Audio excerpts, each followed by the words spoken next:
தனித்த பெரும்பான்மையோடு இருக்கிற விஜய் அவர்களை வந்து ஏன் ஆட்சி அமைக்க கூப்பிடல ஆளுநர்னு சொல்லிட்டு ஜோதிமணி எம்பி வந்து கேட்டிருக்காங்க. இது வந்து இந்த கதறு கதறு அந்த டோன். இது கட்டை விரலோ தலையோ காணிக்கையாக இன்னால் எவனும் கேட்டால் பட்டை உரியும் சுடுகாட்டில் அவன் கட்டை விரலும்.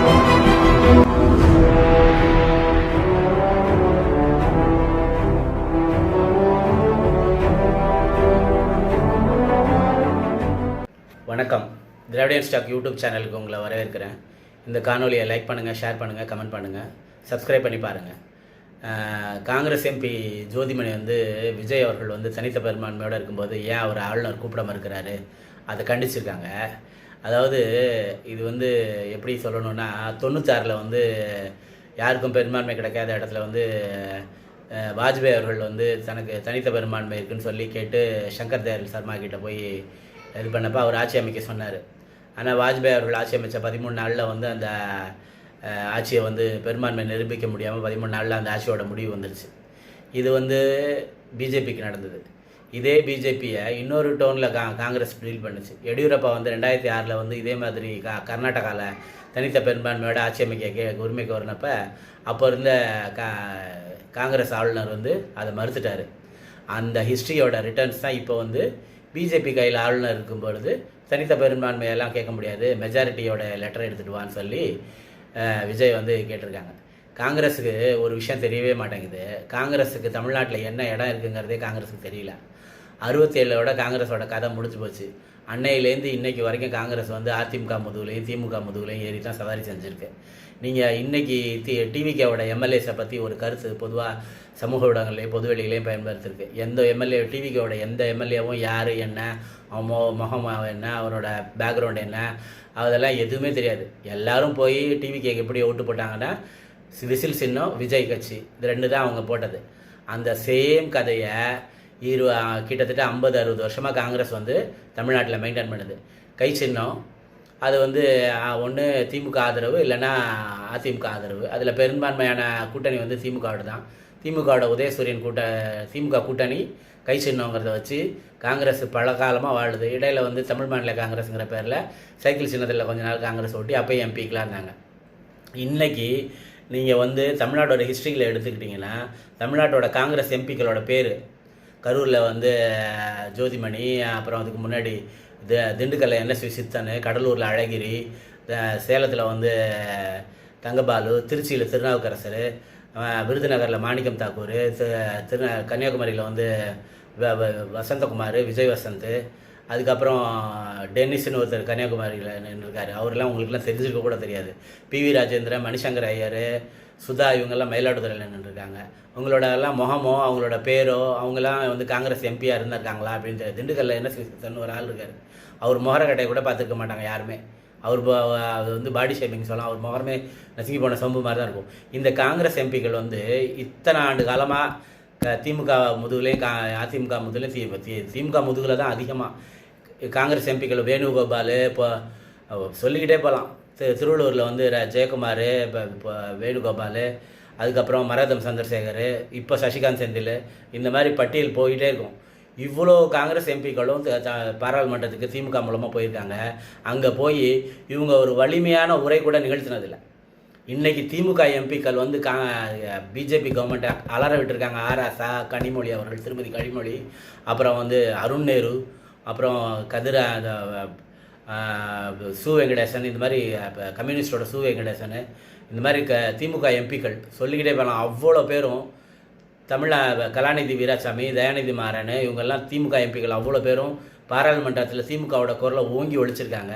மாநிலங்களவையில் திருச்சி சிவா, வில்சன், இவங்கெல்லாம் ஒரு நபர் தீர்மானம் கொண்டு வந்திருக்காரு. திருச்சி சிவா வந்து ஒரு நபர் தீர்மானத்தில் தான் திருநங்கைகளுக்கான இதை கொண்டு வந்தார். வில்சன் வந்து பெண்களுக்கான இதை வந்து அது வெற்றியும் பெற்றார் அவர் மாநிலங்களவையில். அதை அழிக்கத்தான் இப்போ இவனுங்க பிஜேபி வந்து இந்த டீலிமினேஷன்ஸில் வந்து பெண்களுக்கு இடஒதுக்கீடுங்கிறத உள்குத்து ஒன்று பண்ணி அது அந்த வில்சன் அவர்கள் ஜெயிச்ச அந்த இதை ஒழிக்கிறதுக்கு தான் அந்த பிளான் பண்ணதே. இவ்வளோ திமுக எம்பிக்கள் வந்து எவ்வளோ பணியாற்றியிருக்காங்க பாராளுமன்றத்தில். அது மட்டும் இல்லாமல் தொகுதிகளுக்கு அவங்க செஞ்சதெல்லாம் என்ன என்ன கேட்டிங்கன்னா, இந்திய சாலைகளோட தந்தைன்னு சொல்லுவேன் டிஆர் பாலு அவர்கள். இன்றைக்கி தமிழ்நாட்டில் ஒரு ஹைவே போகிறீங்கன்னா அந்த ஹைவே முழுக்க இருக்கிற வளமையான ஹோட்டல்களையும் வளமையான பில்டிங்களையும் அந்த போடுற விலை உயர்ந்த கார்களும் அதுக்கான இதில் அதோட அத்தனை வளர்ச்சியும் டிஆர் பாலு அவர்கள் கொண்டு வந்தது. ஸ்ரீபெரும்புதூரில் அவர் எம்பியாக நின்று ஸ்ரீபெரும்புதூர் பக்கத்தில் இருக்கிற எவ்வளோ பெரிய பெரிய வெளிநாட்டு நிறுவனங்கள் அவர் கொண்டு வந்திருக்காரு. அவரோட பையன் டிஆர்பி ராஜா தான் மன்னார்குடியில் எம்எல்ஏவாக இருந்து அவர் தான் தொழில்துறை அமைச்சராக இருந்து ஏகப்பட்ட தொழில் இதை கொண்டு வந்திருக்காரு. இது எல்லாத்தையும் விட சொல்லணுன்னா, நீங்கள் தஞ்சாவூர் மாவட்டத்து மக்களுக்கு தெரியும், தஞ்சாவூர்லேருந்து கிளம்புனீங்கன்னா வெளியில் போனீங்கன்னா திருவாரூர் நாகப்பட்டினம் வழியாக வேளாங்கண்ணி போகிறதுக்கு ஒரு ஹைவே இருக்குது, அந்த பக்கம் வந்து பட்டுக்கோட்டை போகிறதுக்கு ஒரு ஹைவே இருக்குது. இது ரெண்டுத்துக்கும் நடுவில் ஒரு தீவு மாதிரியான ஊர் தான் மன்னார்குடி. அதான் டிஆர் பாலு அவர்களோட ஊர். அவரோட பையன் டிஆர்பி ராஜா தான் அதோட எம்எல்ஏ. அந்த தீவு மாதிரியான இருக்கிற ஒரு ஊருக்கு இந்த பக்கமும் ரயில்வே கனெக்ஷன் இல்லாத ஊர், அந்த பக்கமும் ரயில்வே கனெக்ஷன் இல்லாத ஊருக்கு மன்னார்குடிக்கு ரயில்வே ஸ்டேஷன் கொண்டு வந்து திருவாரூர் வேளாங்கண்ணி வழியாக திருவாரூர் நாகப்பட்டினம் வேளாங்கண்ணி போகிற ரூட்டில் நீடாமங்கலத்துலேருந்து மன்னார்குடிக்கு ஒரு ரயில்வே ரூட் கொண்டு வந்து இப்போ வந்து மன்னார்குடியிலேருந்து பட்டுக்கோட்டைக்கு ரயில்வே ரூட் போட்டுட்ருக்காரு. இதை வந்து தமிழ்நாட்டு எம்பிக்களில் செஞ்ச ஒரே ஆள் டிஆர் பாலு மட்டும்தான். அவரோட தொகுதிக்கு ஒரு ரயில்வேக்கு கொண்டு வரணும்னு ரயில்வே கனெக்ஷனே இல்லாத ஊர்கிட்ட ரயில்வே கொண்டு வந்திருக்காரு. இந்த மாதிரி உங்கள் சொந்த ஊர்களுக்கு எந்த காங்கிரஸ் எம்பியாவது ஒரு ரயில்வே லைன் போட்டிருக்காருன்னு சொல்லுங்கள் பார்ப்போம். இந்த அழகிரின்னு ஒரு எம்பி கடலூரில் எம்பியாக இருந்திருக்காரு. அவர் அந்த இங்கிலீஷ்காரங்க வந்து அந்த காலத்தில் தமிழ்நாட்டை ஆண்டும்போது பாண்டிச்சேரி ஃப்ரெண்ட்ஸ் ஆண்டதுனால ரயில்வே ரூட் வந்து கடலூர் வரைக்கும் போய் லெஃப்டில் திரும்பி கடலூர்லேருந்து விழுப்புரத்துக்கு வந்துடும், விழுப்புரம் வந்து சென்னை வந்துடும். பாண்டிச்சேரிக்கு டைரக்ட் ரூட் கிடையாது. அதே சமயத்தில் பாண்டிச்சேரியிலேருந்து விழுப்புரத்துக்கு தனியாக ஒரு ரூட் இருக்குது, அது வழியாக தான் சென்னைக்கு வர முடியும். இப்போ நம்ம இங்கேருந்து கன்னியாகுமரியில் விட்டு வந்து ஒரு பாண்டிச்சேரிக்கு ஒரு ட்ரெயின் இருக்குது. அந்த ட்ரெயின் எப்படி வரும்னா, கன்னியாகுமரியிலேருந்து கடலூர் வரைக்கும் ஒரு ரூட்டில் வந்துட்டு கடலூர்லேருந்து மறுபடியும் விழுப்புரம் போய் விழுப்புரத்துலேருந்து மறுபடியும் பாண்டிச்சேரி வரும். அந்த கடலூர்லேருந்து விழுப்புரத்துக்குள்ளே அந்த கடலூர்லேருந்து பாண்டிச்சேரிக்குள்ளே அந்த 22 கிலோமீட்டருக்கு ஒரு ரயில்வே ரூட்டை கூட கொண்டு வராத ஒரு எம்பி தான் அழகிரி. இது வந்து இவங்க சுதந்திரம் அடைஞ்ச காலத்துலேருந்து இன்றைக்கு வரைக்கும் காங்கிரஸ் எம்பிக்கெல்லாம் தமிழ்நாட்டில் காங்கிரஸ் எம்பிக்கெல்லாம் அதிமுக மேலேயும் திமுக மேலேயும் மாறி மாறி மாறி மாறி பணியாற்றிக்கிட்டே இருக்காங்க. திமுக எம்பிக்கள் செஞ்ச பணி இப்போ தமிழிசை தங்கப்பாண்டியன் இருக்காங்களே, அவங்க தென்சென்னை எம்பியாக இருக்காங்க. அவங்க தான் வந்து இப்போது அந்த முடங்கி போன வேளச்சேரி பரங்கிமலை ரூட்டை அவங்க தான் கிளியர் பண்ணி அவங்க தான் இப்போ கொண்டு வந்தாங்க.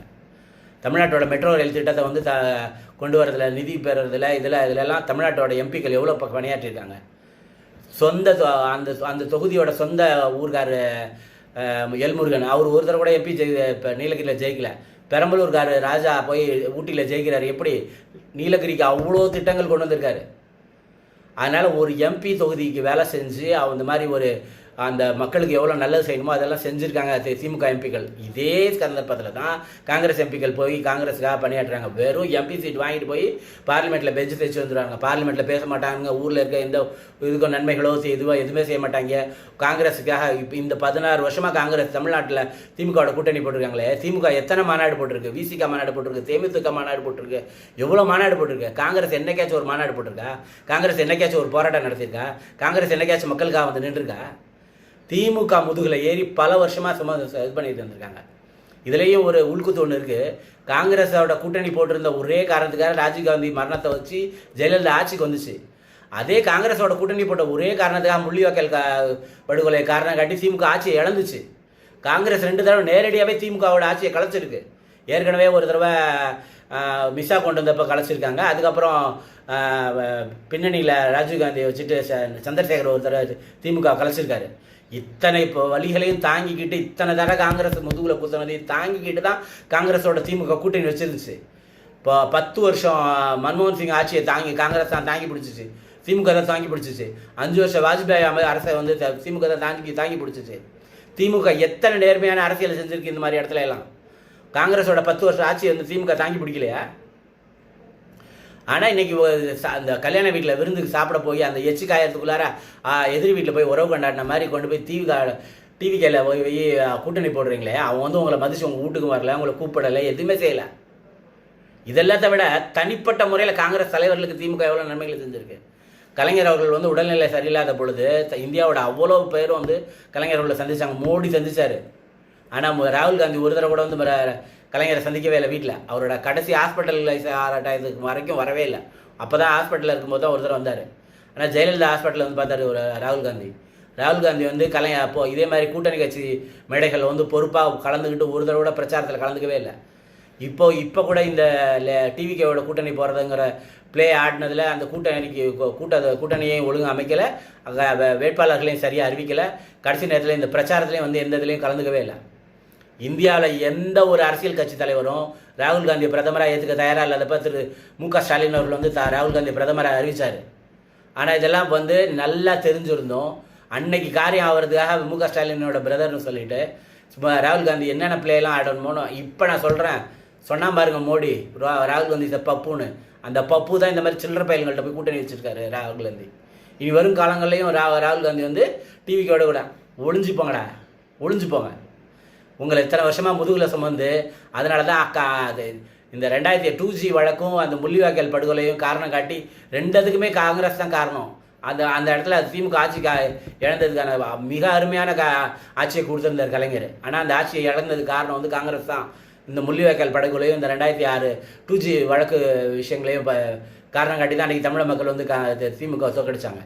திமுக என்னாலும் தன்னோட அரசியலில் நேர்மையாக இருந்திருக்கு.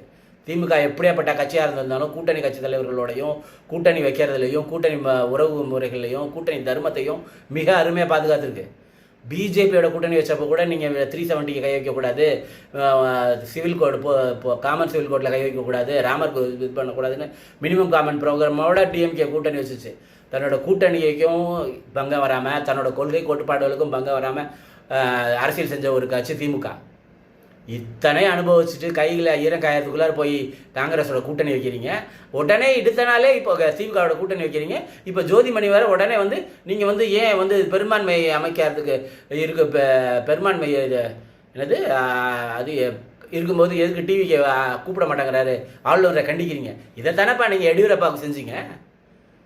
நீங்கள் உடனே ஆளுநர் தனித்த பெரும்பான்மையோட இருந்தார் எடியூரப்பா, அப்போ அவரை அலோவ் பண்ண மாட்டேன்ட்டீங்களே. அதுதானே இப்போ ஹிஸ்ட்ரி ரிட்டர்ன்ஸ் தானே இது. ஆனாலும் 2 தடவை எம்பியாக இருக்கிற இந்த ஜோதிமணி 2 தடவை எம்பியும் திமுகவோட கையால் அனுபவிச்சுட்டு பச்சை துரோகமாக அப்படியே திமுக எதிர்த்து குரல் கொடுக்கறதுங்கிறது இதை விட கேவலமாக எதுவே இல்லை. இப்போ காங்கிரஸ்லேருந்து அலிமல் புகாரி ஒரு கேள்வி கேட்டிருந்தார். இந்த கூட்டணியை வந்து அவங்க எங்களுக்கு வந்து சரியான இது ஒதுக்கல, அதனால தான் நாங்கள் வந்து எங்களை சரியாக மதிக்கல, அதனால தான் நாங்கள் இப்போ வெளியில் போகிறோம் அப்படின்னு. இதை நீங்கள் கூட்டணி போடுறதுக்கு முன்னாடிலாம் செஞ்சுருக்கணும்னு கேட்டிருந்தார். அதுதான் நானும் கேட்குறேன். வெக்கம், மானம், சூடு, சொரணை எதுவுமே இல்லாத ஒரு கட்சி காங்கிரஸ். இந்த இந்த இந்த டிவிகாவோட என்னைக்கு நீங்கள் கூட்டணி போட்டிங்களோ இனிமேல் தமிழக மக்கள் உங்களுக்கு பாய் பாய் சொல்லிடுவாங்க. நன்றி, வணக்கம்.